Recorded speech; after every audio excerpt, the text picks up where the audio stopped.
আসসালামু আলাইকুম, স্বাগতম নতুন একটি ভিডিওতে।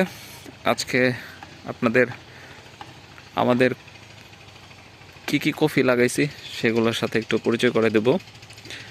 এদিকে হচ্ছে ফুলকপি বা শালগম বলে, এই পুরোটা লাইন জুড়ে হচ্ছে শালগম।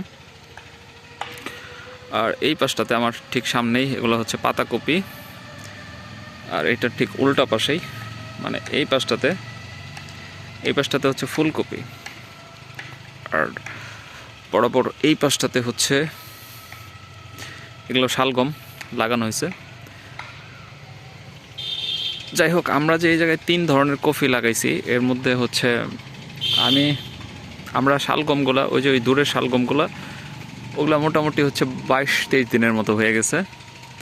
আর ওগুলার হচ্ছে 1 সপ্তাহ পরে হচ্ছে এগুলো লাগানো হয়েছে, কিন্তু ওগুলা যে 1 সপ্তাহ আগে লাগানো হয়েছে সে তুলনায় অনেক ভালো হয়েছে চারাগুলো, মানে অনেক বলবান হয়েছে।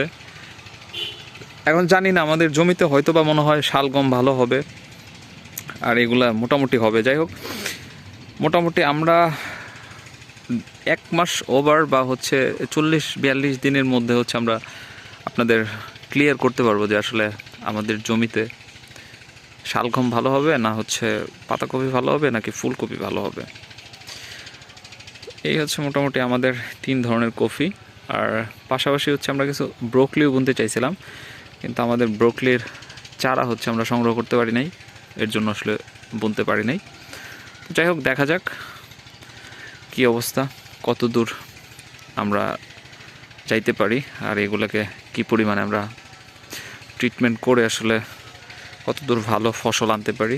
এই যে এইদিকে হচ্ছে এটা দেখলাম যে মোটামুটি ভালো সাইজের চলে আসতেছে, এই যে শালগমগুলা, যে ওই পাশে আরেকটা, আর সবচেয়ে বড় হচ্ছে ওই পাশে একটা শালগম হয়েছে। এই যেটা আমার তো মনে হইতেছে এটা মোটামুটি আর সপ্তাহখানেক বা 15 দিন গেলেই এগুলা খাওয়া শুরু করে দেওয়া যাবে, 15 দিন গেলেই হয়তো বা।